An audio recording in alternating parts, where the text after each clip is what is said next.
Le lendemain de mon retour de l'hôpital, je suis resté dans ma cuisine pendant une dizaine de minutes à fixer la cuisinière. J'avais cuisiné sur une gazinière pendant 63 ans. Je n'y avais jamais pensé une seule fois. Mais ce matin-là, j'étais là, le bras en écharpe, à regarder une casserole que je ne pouvais pas soulever, et je me suis dit, je n'ai plus la moindre idée de comment vivre ici. Mon nom est Walt, j'ai 82 ans. Et ce que personne ne vous dit sur le fait de vivre seul après 60 ans, c'est qu'il ne s'agit pas vraiment de solitude. Il s'agit de tout ce que vous n'avez jamais pris la peine d'apprendre parce que quelqu'un d'autre s'en occupait toujours. Ou de ce que vous avez toujours supposé pouvoir gérer jusqu'au jour où vous ne l'avez plus pu. Je veux vous parler de l'année où j'ai failli perdre la maison. Pas à cause de la banque, pas à cause d'une catastrophe naturelle, juste à cause de mon propre entêtement. Et parce que je ne savais pas ce dont j'avais réellement besoin par rapport à ce que je pensais avoir besoin. Ce sont deux listes très différentes. Je n'ai découvert à quel point elles l'étaient que lorsque cela a failli tout me coûter. Linda est morte un jeudi, fin octobre, il y a 8 ans maintenant. Les feuilles étaient encore dans les arbres, je m'en souviens très bien.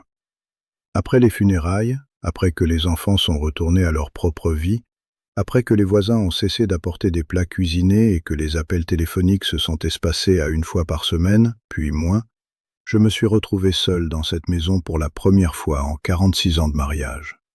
Je me disais que j'allais bien. Je l'ai dit à ma fille Rachel quand elle appelait. Je l'ai dit à Daniel. J'avais 74 ans. J'avais travaillé 40 ans dans l'industrie. J'avais tenu une famille à travers les licenciements, les années de vaches maigres, et toutes les crises pratiques qu'un homme peut affronter. Une maison silencieuse n'allait pas m'abattre. Ce que je ne comprenais pas encore, c'est que je ne savais pas comment y vivre. Pas vraiment. Pas de la manière dont on doit le faire quand il n'y a plus personne. Pas de la manière où chaque système, pour la nourriture, pour la santé, pour l'aide, pour rester connecté au monde, doit être construit par vous, maintenu par vous, surveillé par vous. Parce que quand Linda était vivante, certaines de ces choses étaient son domaine, et je n'avais même jamais su qu'elles existaient jusqu'à ce qu'elles s'arrêtent. La première chose qui me l'a appris, c'est le courrier. Ça semble dérisoire, je sais, mais Linda gérait le courrier. Pas parce que je ne pouvais pas, mais parce qu'elle le faisait. Les factures, les papiers d'assurance, les avis de renouvellement, tout. Après son départ, j'ai supposé que je m'en occupais. Je l'ai posé en pile sur la table de la cuisine. Ça, ce n'est pas s'en occuper, c'est créer une pile.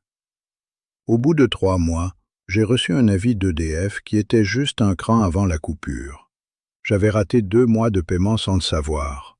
J'avais l'argent, j'avais le compte, je n'avais pas le système. C'est la première chose que j'ai comprise. J'avais besoin de système.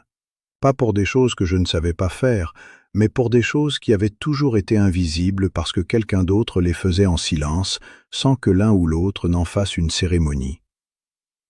La première chose dont on ne peut pas se passer seul après 60 ans, c'est ce que j'appellerais un cerveau externe. Un endroit qui contient ce que votre esprit partageait autrefois avec une autre personne. J'ai commencé par un cahier. Rien de compliqué. Un cahier à spirale, du genre qu'on trouve dans n'importe quelle papeterie ou bureau de tabac. Chaque matin, j'écris la date. Quelle facture demande une attention? Quel médicament j'ai pris? Ce que je dois faire dans la semaine? Ce que j'ai réellement mangé la veille? Parce que quand on vit seul et que l'esprit est ailleurs, on peut arriver au dîner et ne plus se rappeler sincèrement si on a déjeuné. Ma plus jeune, Rachel, a vu le cahier lors d'une visite et m'a regardé comme si j'avais commencé à porter un chapeau en alu. « Papa, tu peux faire ça sur ton téléphone ?»« Peut-être, mais le cahier est là quand il y a une panne de courant. Il n'a pas besoin de mot de passe, et je ne quitte jamais la table de la cuisine sans lui. Il m'a évité de payer 2 fois les mêmes factures, de rater des rendez-vous chez le médecin et de sombrer dans ce genre particulier de chaos domestique qui vous surprend quand vous vivez entièrement dans votre tête. Je vais être honnête, je me sentais ridicule au début. J'avais l'impression que c'était le signe d'un déclin. Mais les hommes en déclin sont ceux qui insistent sur le fait qu'ils n'en ont pas besoin. 6 mois après la mort de Linda, j'ai commencé à avoir du mal à dormir. Pas à cause du deuil, j'avais déjà connu ça et c'était différent. C'était le genre de réveil à 4 heures du matin, à rester allongé dans une maison silencieuse en écoutant chaque bruit, en se demandant si ce clic venait de la chaudière, des tuyaux ou d'autre chose. J'avais toujours bien dormi. Linda se moquait de moi. Elle disait que je pouvais dormir pendant un orage. Mais le fait d'être seul dans la maison a changé la qualité du silence. Il avait un poids, désormais. J'ai essayé les choses évidentes. Arrêter le café après-midi, garder la chambre plus fraîche, se coucher plus tôt. Je me réveillais quand même à 4 heures, le cœur battant plus vite qu'il ne le devrait. Et je restais là, dans le noir, à faire l'inventaire de tout ce qui pourrait mal tourner. Il y a une chose à propos de la vie en solo à laquelle personne ne vous prépare vraiment. Quand vous êtes dans une maison avec une autre personne, votre système nerveux sait que quelqu'un est présent. Vous n'y pensez pas. Il le sait. C'est tout. Quand cette présence disparaît, une partie de votre corps est toujours un peu en alerte, toujours à l'écoute. Et à 4 heures du matin, dans une maison sombre sans aucun autre battement de cœur, cette alerte peut devenir quelque chose de proche de l'angoisse. La deuxième chose que j'ai fini par prendre, et j'ai attendu trop longtemps, c'est un appareil de téléassistance. J'ai résisté pendant presque 1 an. J'avais l'impression de capituler, comme un truc qu'on prend quand on a renoncé à être une personne capable. Mon beau-frère en avait un, et je me souviens avoir pensé qu'il semblait diminuer par ça. Un petit homme portant un petit bouton autour du cou, attendant juste de tomber. Puis j'ai eu un vertige dans la salle de bain un matin. Rien de grave finalement. Un médicament pour la tension, pris au mauvais moment, pas assez d'eau la veille. Mais je me suis retrouvé sur un genou sur le carrelage et je suis resté là 1 minute à me dire, si ça avait été pire, quel était mon plan exactement? Mon téléphone était sur la table de nuit. La personne la plus proche était Thomas Laurent, le voisin, à qui je n'avais pas parlé depuis mardi. Ma fille était à 40 minutes et ne savait pas qu'elle devait prendre des nouvelles. J'ai commandé l'appareil l'après-midi même. C'est une montre. On appuie sur un bouton. Je n'ai jamais eu à m'en servir. Je m'en fiche. Je dors mieux maintenant que je ne l'ai fait depuis 2 ans.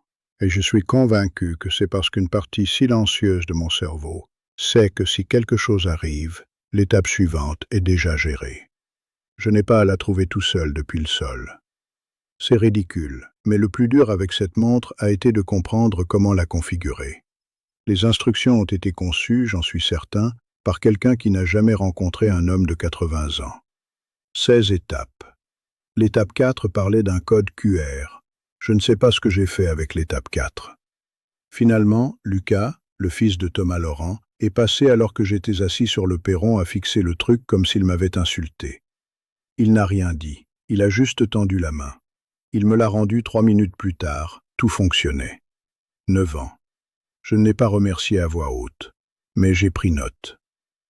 La troisième chose dont j'avais besoin, sans le savoir, c'était un dossier de crise. Pas un testament, je l'avais déjà.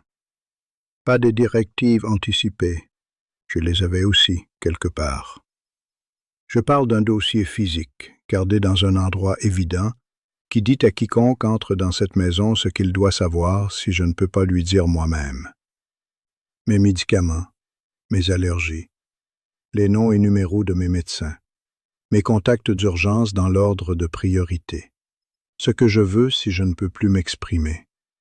J'avais eu une alerte de santé l'hiver précédent, rien de grave au final, mais assez sérieux pour que les pompiers soient chez moi pendant 40 minutes et me posent 4 fois les mêmes questions parce que je ne m'en souvenais plus clairement. Ils me demandaient mon traitement pour la tension et je ne me rappelais plus du dosage. J'étais assis sur mon propre canapé, dans ma propre maison, et je ne parvenais pas à retrouver le nom d'une pilule que je prenais depuis 11 ans. Le dossier m'a pris un après-midi à préparer. Rouge vif, parce qu'il doit être trouvé rapidement. Scotché à l'intérieur de la porte du placard de l'entrée, qui est le premier endroit qu'on ouvre quand on arrive. À l'intérieur, une seule page. Tout ce dont on pourrait avoir besoin. Mise à jour 2 fois par an, que je pense que ce soit nécessaire ou non. Ce n'est pas morbide, c'est le contraire. Ça veut dire que la situation est gérée avant même d'être une crise. La quatrième chose est la plus dure à admettre, et c'est celle pour laquelle j'ai mis le plus de temps à agir. 1 an après avoir commencé à vivre seul, je ne mangeais pas bien. Je le savais, mais je ne faisais rien. Le déjeuner, c'était des biscottes et ce qu'il y avait de plus simple. Le dîner, c'était souvent une boîte de conserve parce que l'idée de cuisiner un vrai repas pour une seule personne me semblait demander plus d'efforts que ça n'en valait la peine. J'avais toujours mangé ce qu'on me servait, sans jamais y prêter attention. Linda cuisinait, je mangeais. C'était la cœur pendant 46 ans. Lors de mon bilan annuel, ma doctoresse s'est assise en face de moi avec un regard qui ne m'a pas plu et a dit que mes analyses n'allaient pas dans le bon sens. « Qu'est-ce que vous mangez ?» a-t-elle demandé. Je lui ai dit. Elle a noté quelques trucs et a dit très prudemment « Vous ne vous entretenez plus, Walt. » Je n'ai pas aimé entendre ça. Je n'ai pas aimé qu'elle ait raison. La 5e chose que j'ai fini par comprendre, c'est qu'une cuisine doit fonctionner pour la personne qui l'utilise réellement, pas pour une ancienne version de cette personne. J'ai réorganisé la mienne. Les marmites lourdes que je n'utilisais jamais sont parties à la cave. J'ai mis les choses que j'utilise tous les jours à hauteur de bras. J'ai acheté un ouvre-boîte électrique parce que ma poigne n'est plus ce qu'elle était, et me battre avec un manuel à 7 heures du matin me rendait irritable pour la journée. J'ai pris une bonne planche à découper, un couteau bien aiguisé, vraiment aiguisé pour ne pas avoir à forcer, et j'ai recommencé à cuisiner. Des vrais repas, simples mais réels. Pas parce que quelqu'un regardait, juste parce que c'était important. J'ai aussi, et je sais que ça a l'air de rien, acheté du bon café, plus le paquet le moins cher du supermarché. Du café que j'avais vraiment hâte de boire. Ça a l'air trivial, ça ne l'était pas. Il y a quelque chose dans le fait de se préparer quelque chose de qualité qui dit à votre cerveau que vous valez encore la peine qu'on s'occupe de vous. J'ai cherché pourquoi ça comptait autant. Je n'ai pas encore tout à fait trouvé, mais c'est le cas. La 6e chose dont j'avais besoin, c'est Thomas Laurent qui me l'a donné. Pas intentionnellement. Il ne s'est pas assis avec moi pour m'expliquer. Je l'ai juste observé. Environ 18 mois après la mort de Linda, j'ai remarqué que je ne sortais plus beaucoup de la maison. J'avais des raisons. La météo, des courses qui ne semblaient pas urgentes, la difficulté générale de se pousser dehors quand on n'a nulle part où aller. Je me disais que c'était juste la vieillesse, que c'était normal. Thomas part tous les matins à 7h15, à la même heure, quoi qu'il arrive. Je le sais parce que j'étais réveillé à 4 heures et que j'entendais sa camionnette. Le week-end, il emmène Lucas quelque part, au parc ou juste faire un tour. Le mouvement pour le mouvement, pas parce qu'il devait faire des courses. Ce que j'ai fini par comprendre, lentement, et sans que Thomas sache qu'il m'avait appris quoi que ce soit, c'est qu'il faut sortir de chez soi exprès, régulièrement, qu'on ait une raison ou non. La raison, c'est la sortie. Parce que les jours où on reste enfermé, ça va. Puis la semaine où on reste enfermé, ça va aussi. Et soudain, on est un homme qui ne sort plus, qui a oublié comment être entouré de gens, et le monde est devenu silencieusement plus petit, sans qu'on l'ait jamais décidé. J'ai commencé à marcher chaque matin, rien de spectaculaire, 20 minutes autour du pâté de maison, un peu plus les bons jours. Je ne me chronomètre pas, je ne compte pas mes pas. Je sors juste et je bouge jusqu'à ce que ce soit suffisant, puis je rentre. Ça fait 3 ans. Ça n'a rien guéri, mais ça a empêché beaucoup de choses d'empirer. La 7e chose est une chose dont j'aurais ri il y a 10 ans. Une routine matinale, spécifique, constante, presque cérémonielle. La même heure, la même séquence, chaque jour. Quand Linda était là, le matin avait une structure naturelle. Quelqu'un d'autre bougeait, le café était lancé par quelqu'un, le petit déjeuner était partagé même si on ne parlait pas beaucoup. Le matin avait une forme. Après son départ, les matinées sont devenues informes. Je me réveillais, et la journée était juste là, floue, s'étendant devant moi sans début clair. Certains matins, j'étais encore en robe de chambre à 10 heures à la table de la cuisine, non pas parce que ça n'allait pas, mais parce qu'il n'y avait aucune raison particulière d'être ailleurs. Ce que j'ai fini par construire, c'est ceci. Debout à 6h30. Café à 7h moins le quart, dans le même mug, celui que j'ai depuis... Je ne saurais même pas dire depuis quand je l'ai.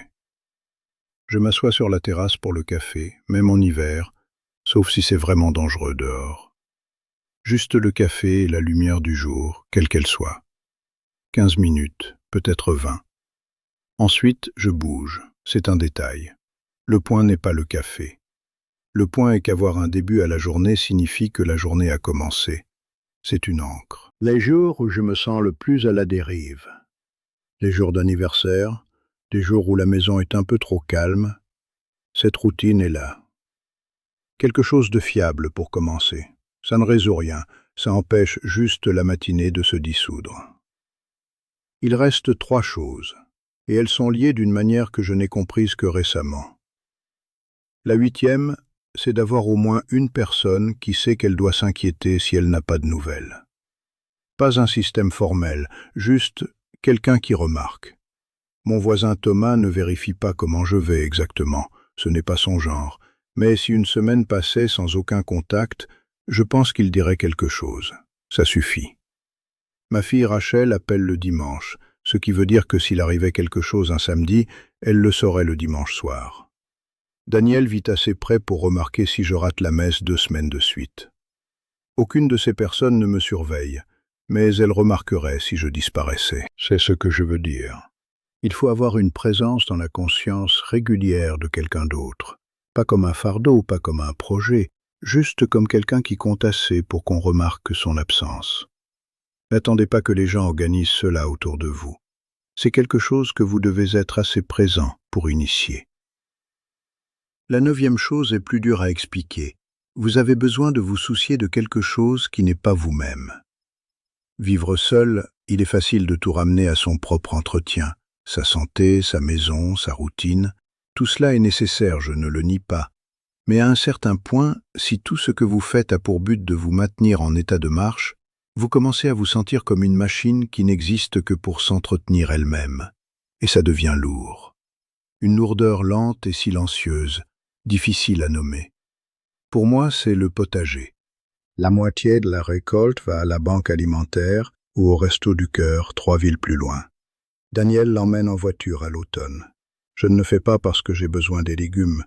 Je le fais parce que quelqu'un en a besoin, et parce que les cultiver me donne quelque chose dont je dois me soucier au fil des saisons. En février, je pense à ce que je vais planter en mai. En juillet, je surveille ce qui sort. Le jardin se fiche que j'ai 82 ou 52 ans. Il a juste besoin d'être soigné, et j'ai besoin de soigner quelque chose. Ça n'a pas besoin d'être un jardin. Je connais des hommes qui font de la menuiserie, du bénévolat, ou qui enseignent ce qu'ils savent. La forme n'importe pas. Ce qui compte, c'est que quelque chose à l'extérieur de vous dépende de votre présence continue. C'est différent d'un animal de compagnie, même si un animal peut faire ça aussi. C'est le sentiment que le monde est un tout petit peu mieux organisé parce que vous êtes là. C'est de ça que je parle. La 10e chose est celle que je ne fais toujours pas bien. Celle sur laquelle je travaille encore à 82 ans. Demander de l'aide avant que ça ne devienne une crise. Je ne suis pas doué pour ça. Je viens d'une longue lignée d'hommes qui n'étaient pas doués pour ça. Pour mon père, demander de l'aide, c'était vous dire que c'était fait alors que ça ne l'était pas encore. Son propre père avait probablement une liste encore plus courte de situations où il était acceptable de demander. Ça se transmet. On n'apprend pas l'alternative à moins que quelqu'un ne vous la montre, et personne ne me l'a montré. Ce que je sais maintenant, c'est qu'il y a une fenêtre. Pour chaque problème, chaque chose qui lâche, chaque situation qui dérape, il y a une fenêtre où demander de l'aide est facile, peu coûteux et sans douleur. Et puis la fenêtre se ferme. Et là, on se retrouve dans une conversation totalement différente, celle où les décisions sont prises pour vous, parce que les choses sont allées trop loin pour que quiconque puisse prétendre que vous gérez encore. Le printemps dernier, il y avait une fuite sous l'évier. Je le savais depuis 2 semaines avant de dire quoi que ce soit. J'allais m'en occuper moi-même. Je ne pouvais pas m'en occuper. Mes genoux ne sont plus ce qu'ils étaient, et ramper là-dessous et se relever est un calvaire. Le temps que je demande à Daniel de venir voir, le fond du meuble avait gondolé. On a dû appeler un plombier, et ce qui aurait été une réparation à 40 € s'est transformé en 300 € et 2 jours sans cuisine. C'est un petit exemple. Ils ne sont pas tous petits. Mais le schéma est le même à chaque fois. J'attends. Les choses empirent. Le coût augmente et mes options diminuent. J'essaie de demander plus tôt maintenant. Quand je remarque que quelque chose cloche dans la maison, quand je sens que quelque chose ne va pas dans mon corps, quand je réalise que je ne suis pas sorti depuis 4 jours, avant que ça ne devienne une crise, tant que j'ai encore le choix. Ça ne vous rend pas plus faible, je dois me le rappeler sans cesse. Demander tant qu'on a des options, c'est ainsi qu'on garde ces options. C'est la demande qui fait l'indépendance, c'est le silence qui y met fin. 8 ans de vie seule maintenant, toujours dans cette maison. La même maison où j'ai élevé 5 enfants, où Linda s'occupait de ses roses le long de la clôture. Je les plante encore, même si les miennes n'ont pas la même allure. Le même quartier, même si les voisins ont changé. Thomas Laurent à côté. Lucas qui n'est plus à l'âge où il passait juste voir ce que je fabriquais. Il devient un vrai petit homme, intéressé par des choses que je ne comprends pas toujours. C'est comme ça. Je suis reconnaissant pour ces 8 années, même les plus dures. Même l'année où j'ai appris tout ça de la mauvaise manière, par l'échec plutôt que par la sagesse. J'aurais préféré que quelqu'un me prévienne avant. C'est pour ça que je vous le dis aujourd'hui. Reconnaissant pour le cahier qui retient ce que mon esprit partageait autrefois. Pour le dossier dans le placard de l'entrée qui parle pour moi quand je ne peux pas. Pour la marche chaque matin, même quand il fait froid, peut-être surtout quand il fait froid. Pour le café qui est meilleur qu'il ne devrait l'être. Pour le potager qui attend que je revienne en février pour prévoir quelque chose qui mérite de pousser. Pour la camionnette de Thomas qui démarre à 7h15 chaque matin. Pour le fait qu'il y ait quelqu'un à côté. Pour le silence qui n'est plus aussi lourd qu'avant. Merci d'être resté avec moi pour écouter ça. Si une partie de tout ça vous a été utile, cela me suffit. Je serai là si vous voulez revenir. Même perron, même mug, et encore quelques mots à dire. Prenez soin de vous, quoi que cela veuille dire pour vous.